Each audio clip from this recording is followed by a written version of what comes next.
नमस्कार, आप देख रहे हैं प्रथम स्वर। मैं राकेश रमन आपका स्वागत करता हूँ।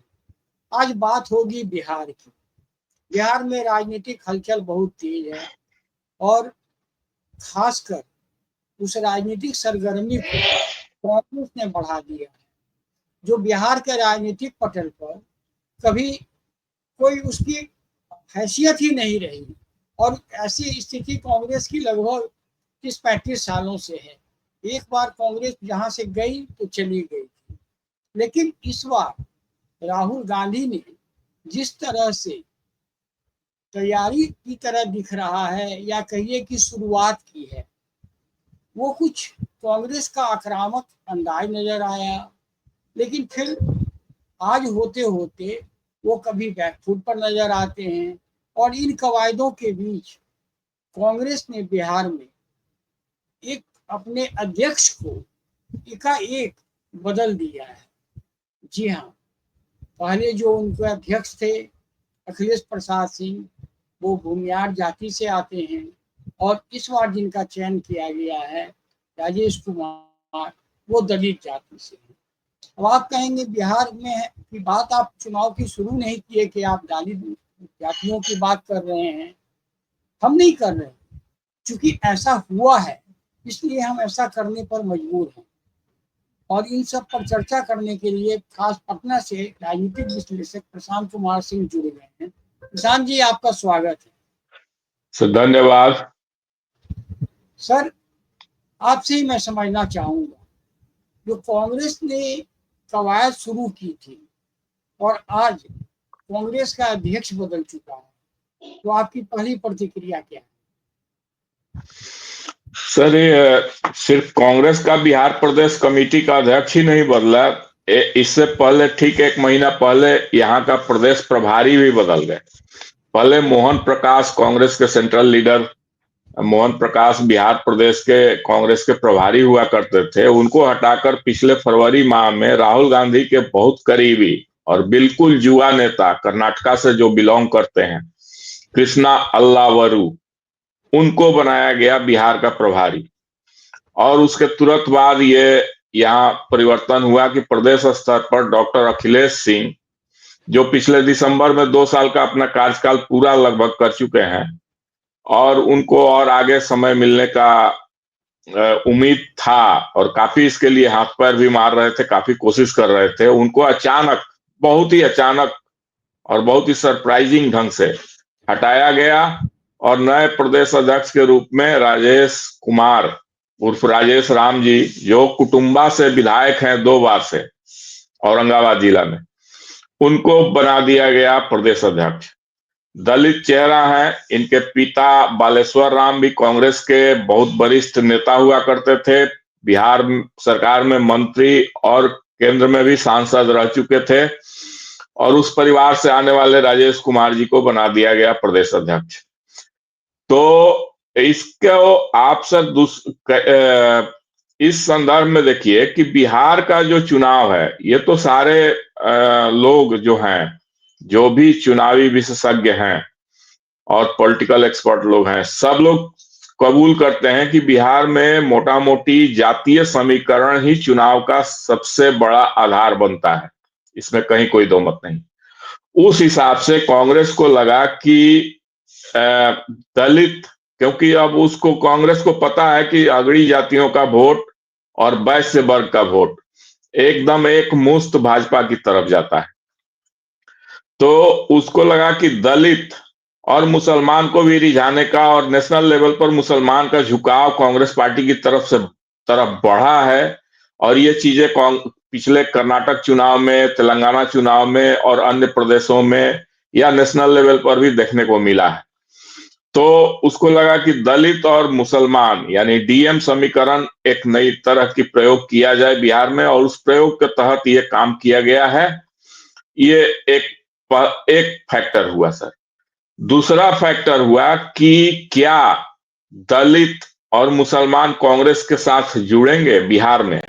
मैं बिहार स्पेसिफिक बात कर रहा हूं सर, क्योंकि अन्य प्रदेशों में मुसलमान का झुकाव निश्चित रूप से है, लेकिन बिहार की बात हम लोग कर रहे हैं, तो सिर्फ बिहार में की बात करें तो यहां जो है एक तो मुसलमान को ये चाहिए कि जब तक आपके पास एक मजबूत जातीय समीकरण नहीं है, एक मजबूत आधार नहीं है जातियों का समूह या कुछ भी मिलाकर, तब तक आपके साथ मुसलमान वोट सिर्फ अपना वोट बेकार करने के लिए नहीं जुड़ेंगे। उनके वोट की सार्थकता तभी है जब आपके पास, जैसे मोटा मोटी माना जाए कि 17% 18% मुसलमान का वोट है, तो उनका मानना है कि यदि आपके पास और भी वोट है, यदि आप 20% और भी वोट कहीं से जुगाड़ करते हैं तो आपके साथ वो जोड़ सकते हैं, क्योंकि उनको उनका पहला उद्देश्य है भाजपा को हराना, एनडीए को हराना। तो उस टैक्टिक पर वो टैक्टिकल वोटिंग करते हैं। तो कांग्रेस के पास ये 20% वोट आएगा कहां से? तो कांग्रेस ने एक चीज दिमाग में रखा है कि बिहार में शेड्यूल कास्ट यानी दलित वोट 19 पॉइंट समथिंग है, यानी 19 और 20% के बीच में है। तो 19% मानिए या 20% मानिए, और मोटा मोटी 1% से कुछ ज्यादा वोट है ये आदिवासी लोगों का। तो कुल मिलाकर 21% वोट बनता है। लेकिन क्या 21% पूरा का पूरा वोट कांग्रेस का साथ आएगा? ये एक बहुत बड़ा अहम सवाल है। सर, आज के डेट में आप देखिए, जब एनडीए में तीन बड़े चेहरे दलित के एनडीए में हैं, जिसमें जीतन राम मांझी महादलित मुसहर समाज से आते हैं और केंद्र में मंत्री हैं और पूर्व मुख्यमंत्री रह चुके हैं, बड़े चेहरे हैं, बड़े कद के नेता हैं। और चिराग पासवान, रामविलास पासवान के बेटे हैं, बड़े चेहरे हैं, केंद्र में मंत्री हैं, एक पार्टी के सर्वमान्य नेता हैं, बड़ा जनाधार है। इसके बाद एक जनक राम है, जो बिहार सरकार में लंबे समय से मंत्री हैं, भाजपा के कद्दावर नेता हैं, भाजपा में काफी उनको मान सम्मान मिलता है, भाजपा में काफी उनको फ्रंट पर रखा जाता है, फ्रंट लाइन का वॉरियर है भाजपा के तरफ से। तो ये तीन बड़े चेहरे के सामने एक 2 बार के विधायक राजेश कुमार कितना कारगर अस्त्र साबित होंगे कांग्रेस के लिए, ये एक बहुत बड़ी बात है सोचने वाली। तो अगर इस पर आप मेरी राय पूछें, मेरी व्यक्तिगत राय, तो मैं यही बताऊंगा कि इन तीनों के सामने इनकी कोई हैसियत नहीं है। और रह गई कि अब कितना मेहनत करते हैं, कितना लोगों के बीच जाते हैं, कितना उनको प्रभावित करते हैं, कितना अपनी ओर आकर्षित करके खींचते हैं और कांग्रेस को मजबूत करते हैं, ये तो देखने वाली बात है, ये तो आने वाला समय बताएगा। लेकिन इस संदर्भ में एक चीज हम और कहना चाहेंगे कि कांग्रेस में जो पिछले कई वर्षों से देखने को मिल रहा है कि जब कांग्रेस का कोई नेता आगे बढ़ता है काफी सक्रिय होकर, तो उसका पैर खींच दिया जाता है, उसको अपंग बनाने की कोशिश की जाती है, कांग्रेस के मालिक कहें या कांग्रेस के टॉप लीडरशिप कहें, उनके द्वारा ही। अब जैसे पिछले दिल्ली विधानसभा चुनाव, आप तो चूंकि वहां रहते हैं तो आपने खुद ही बहुत बारीकी से उसको देखा, कवर किया और आपने बताया भी। मैं उसी सवाल पे आने वाला भी था। दरअसल ठीक है कि कांग्रेस का अपना आउटलुक है, वो किसे अध्यक्ष बनाएगी किसे नहीं बनाएगी, और आपने बहुत सही कहा कि उनके जो नए प्रभारी हैं उनका फीडबैक मिला होगा राहुल गांधी को, और जिस कारण वो बनाए। लेकिन अखिलेश प्रसाद सिंह, उन पर एक आरोप था कि वो लालू यादव के कहे के अनुसार कांग्रेस में काम करते हैं।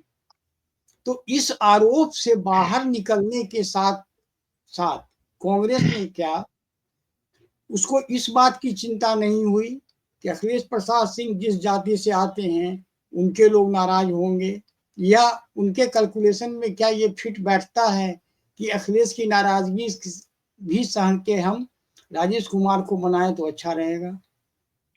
जी, मैं भूमिया की वोट की बात कर रहा हूँ। जी बिल्कुल, आपने बहुत सही सवाल उठाया सर, और बहुत प्रासंगिक बात कही आपने। देखिए, डॉक्टर अखिलेश सिंह जो है भूमिहार समाज से आते हैं, अरवल जिला के रहने वाले हैं, जो पहले जहानाबाद जिला के अंतर्गत आता था, और वो अरवल से विधायक रहे थे। 2004 में वो मोतिहारी से सांसद बने थे, और लालू जी की पार्टी से, राजद से, और केंद्र में मंत्री भी बने थे लालू जी के रिकमेंडेशन पर। बाद में कांग्रेस में आए, तो कहा जाता है कि लालू जी के दबाव में उनको पार्टी का प्रदेश अध्यक्ष बनाया गया।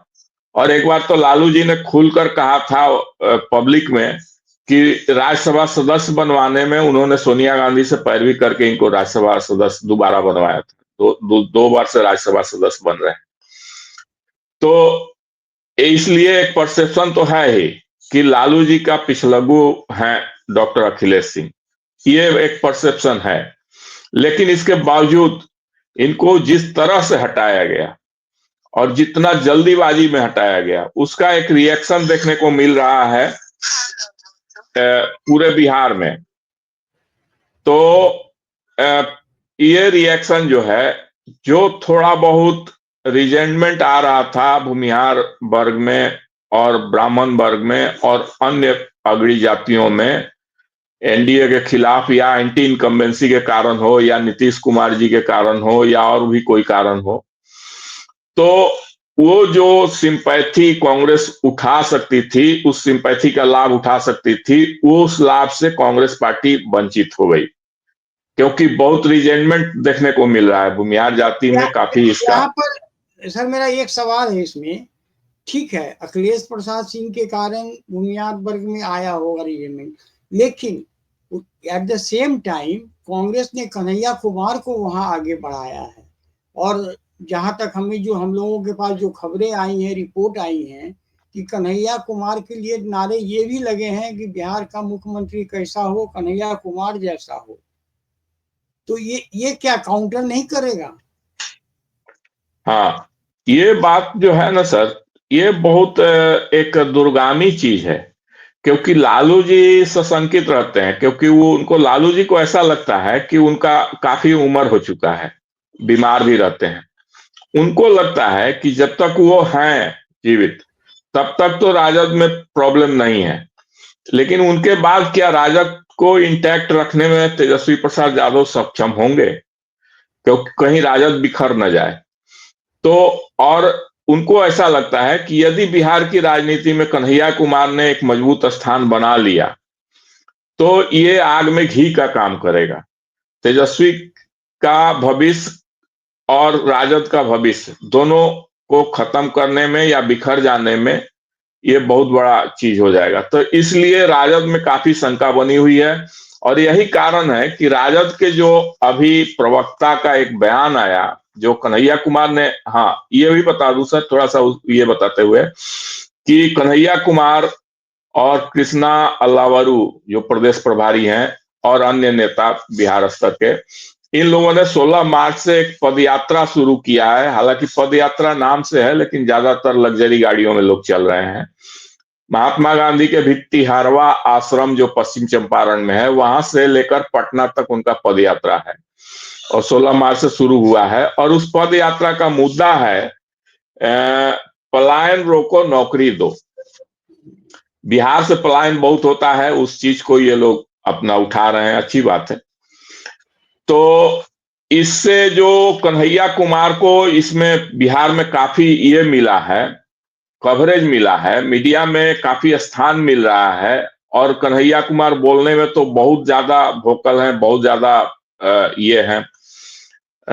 तो इससे जो घबराहट हुई है, तो राजद के प्रवक्ता ने कहा कि हर पार्टी को अपने आप को मजबूत करने का, बनाने का हक है, लेकिन जो अलायंस है राजद का, महागठबंधन, यूपीए या इंडिया अलायंस जो भी कहिए, जिसमें कांग्रेस पार्टी भी है, उन्होंने बकायदा ये बात कही है, उसका चेहरा सीएम फेस तेजस्वी प्रसाद यादव है।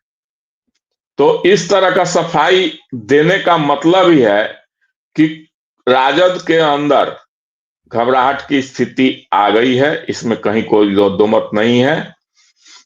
ये भी बात इसमें आपने जो उठाया वो बहुत सही बात है सर। एक चीज और अपनी, जी हाँ बताया जैसे, हाँ आगे मैं बोलूंगा सर। हाँ मैं कह रहा था, तो ऐसा होने से जब राजद सशंकित है तब इस गठबंधन पर कोई असर नहीं पड़ेगा क्या? सर थोड़ा हालांकि कोशिश तो दोनों करेंगे कि असर न पड़े, मुझे जहां तक लगता है, क्योंकि कांग्रेस यदि लंबी रणनीति बनाती है कि एक दो बार चुनाव हम हारेंगे तो हारेंगे, लेकिन अपना जमीन तैयार करेंगे। तब तो ठीक है, कांग्रेस ठीक है, एक दो चुनाव हार सकती है, लेकिन बाद के दिनों में कांग्रेस बहुत मजबूती के साथ कमबैक कर सकती है बिहार में। लेकिन यदि कांग्रेस के पास धैर्य नहीं है, उसको चाहिए कुछ सीटें लोकसभा और विधानसभा में, तब तो उनको कांग्रेस राजद के सामने झुकना पड़ेगा। और वही स्थिति राजद की भी है। यदि कांग्रेस को छोड़ देते हैं राजद वाले, तो ठीक है, इस चुनाव में भले ही राजद को अधिकांश मुस्लिम का वोट मिल जाए, लेकिन आगे चलकर मुसलमान का वोट शिफ्ट कर जाएगा कांग्रेस में। ये राजद को डर है और बहुत वाजिब डर है। तो इसलिए दोनों की मजबूरी है कि दोनों एक दूसरे के साथ चाहे जितनी तलखी दिखाएं, लेकिन चुनाव आते आते दोनों कोशिश करेंगे कि दोनों के बीच में एक गठबंधन बन जाए। ये भी बात है। अभी आपने बड़ा इंटरेस्टिंग बात कहा, तात्कालिक और दूरगामी। कोई भी पार्टी की तात्कालिक लाभ में अगर फंसती है तो वो फंस के रह जाती है। और जिस तरह की नीति कांग्रेस ने दिल्ली में उठाई, लड़ा चुनाव, अकेले लड़ा, अगर उस तरह का कुछ फैसला अगर कांग्रेस कर ले तो क्या लगता है आपको कि कांग्रेस रिवाइव कर जाएगा? बिल्कुल सर, बिहार में यदि कांग्रेस पार्टी अकेले चलने का फैसला ले ले तो ठीक है, एक या दो चुनाव में घाटा होगा। जैसे आप भाजपा के देखिए, 1984 में जो लोकसभा चुनाव हुआ था, 2 सीटें भाजपा की आई थी, लेकिन भाजपा ने धैर्य नहीं खोया। और आज देखिए क्या हुआ, 2014 में स्पष्ट बहुमत, 19 में 300 पार। और इस बार भी ठीक है, कुछ हुआ, बारी भीतरी खेल कुछ कम बेसी हुआ, लेकिन सरकार मजबूत ही है। सरकार में कहीं कमजोरी नजर नहीं आ रही है। तो धैर्य जो है निश्चित रूप से आगे ले जाएगा। और जो बिहार की परिस्थितियां हैं, बिहार में कांग्रेस के लिए स्कोप है, बशर्ते वो एकला चलो रे अपने दम पर चुनाव लड़ने की हिम्मत दिखाए। ये बात है और ये चीज है यहाँ पर। जी जी, आपने सही कहा। अगर कांग्रेस इस तरह के फैसले, लेकिन जो हाव भाव राहुल गांधी के दिख रहे हैं, दिल्ली में भी शुरुआत में जिस एग्रेसिवनेस के साथ उतरी थी, हालांकि उसमें थोड़ी कमी आई, वो गैप के कारण। नहीं तो दिल्ली में उसके, मैं दावे के साथ कर सकता हूं, कम से कम डबल फिगर में उसके परसेंटेज जाते, अगर सारे सीटों पर वो मजबूती से चुनाव लड़ती। नहीं लड़ी, कोई बात नहीं। बिहार में जिस तरह से शुरुआत की, और हम लोग यहाँ सारी बात कर रहे हैं, हमें पप्पू यादव फैक्टर को भी कंसीडर में लेना होगा। पप्पू यादव एक जुझारू नेता हैं, ठीक है, उनका बैकग्राउंड कुछ रहा हो, लेकिन आज के डेट में उन्होंने अपने पार्टी का मर्ज कांग्रेस में कर दिया है। और पप्पू यादव सीमांचल के एक बड़े नेता हैं, ये कहने में हमें गुरेज नहीं होना चाहिए, क्योंकि अपने चुनाव में उन्होंने लोकसभा में इसको साबित किया। तेजस्वी यादव के वहां 2 दिन लगातार कैंप करने के बावजूद वो अब जीत हासिल करके आए, जबकि तेजस्वी यादव ने वहां पर गए, यहाँ तक कह दिया था कि आप मुझे नहीं वोट देना है तो भाजपा को दे दो।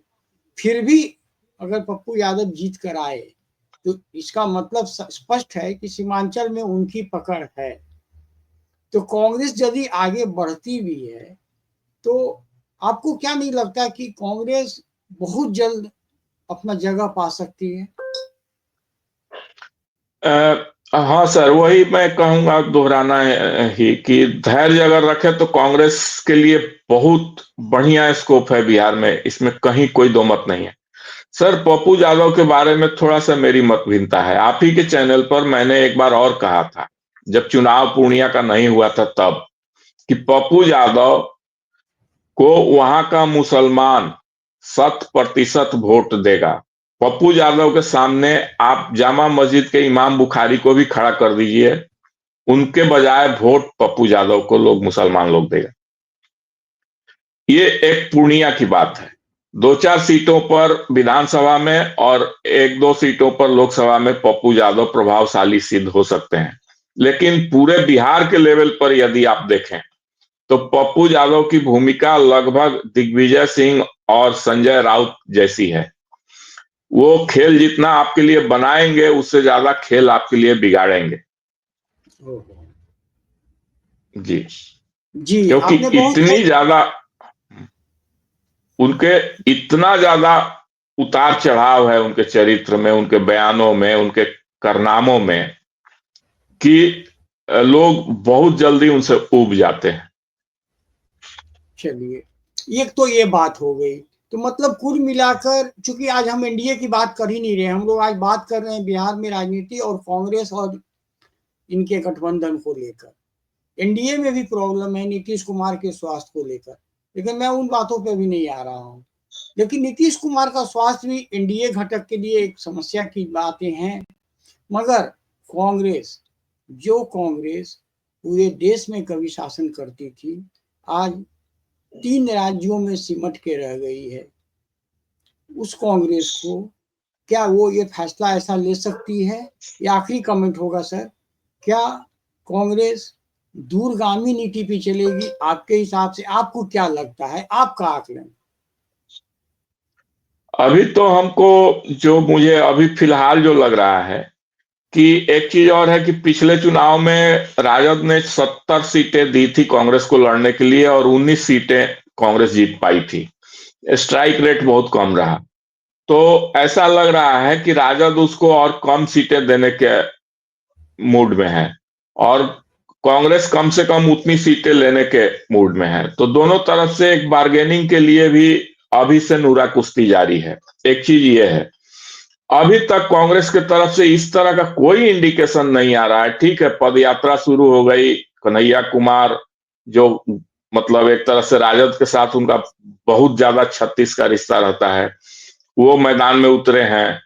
नया प्रभारी चुनाव के आए हैं जो काफी अपने आप को एनर्जेटिक, युवा और काफी एक्टिव दिखा रहे हैं, दिखने लगा है जमीन पर। बिहार की मीडिया में काफी वो छाए हुए हैं। तो इन सब चीजों के बावजूद अभी तक इस तरह का कोई इंडिकेशन नहीं आया है, क्योंकि सर राजनीति में परसेप्शन बहुत मायने रखता है। जब तक इस तरह का परसेप्शन कांग्रेस पार्टी नहीं क्रिएट करती है जमीनी लेवल पर और व्यापक लेवल पर कि कांग्रेस एकदम अकेले जाएगी और दमखम लगा कर जाएगी, किसी को जिताने या वोट शिफ्ट कराने के चक्कर में नहीं रहेगी, अपना ग्राउंड वापस पाने की कोशिश में लगेगी, तब तक परसेप्शन नहीं जाएगा और तब तक कांग्रेस को उससे फायदा नहीं होने वाला है। जी जी, अभी चुनाव काफी दूर है और इस चुनाव में बहुत कुछ देखने को मिलेगा। अगर कांग्रेस, मेरा भी मानना है, प्रशांत जी ने भी जैसा कहा, अगर कांग्रेस, और मैं ये बातें आज से नहीं कह रहा हूं, मैं पिछले 10 वर्षों से कह रहा हूं कि जिस दिन कांग्रेस अपने दम पर चुनाव लड़ने का फैसला कर लेगी, वो समय नहीं लगेगा और वो मुख्य धारा की पार्टी बन जाएगी, जो आज एक हाशिए की पार्टी बन के रह गई है। अब आप समझ लीजिए कांग्रेस की दुर्दशा कि उसके अध्यक्ष कौन होगा, उसके अध्यक्ष को राज्यसभा कब भेजेगा, तो वो दूसरे पार्टी के लोग तय करते हैं। वैसे कांग्रेस से बिहार का भी भला नहीं होता है। सॉरी। अब देखने वाली बात होगी कि कांग्रेस कौन सा रास्ता चुनती है, दूरगामी या त्वरित। अब दोनों के अपने मजे हैं, दोनों के अपने प्रभाव हैं। अब कांग्रेस कौन सा रास्ता चुनेगी ये कांग्रेस पे डिपेंड करता है। आप हमारे साथ जुड़े, इसके लिए बहुत बहुत आभार। यदि आपको वीडियो अच्छा लगा हो तो इसको लाइक कीजिए, शेयर कीजिए और सब्सक्राइब तो निश्चित रूप से कीजिए। शुभ रात्रि।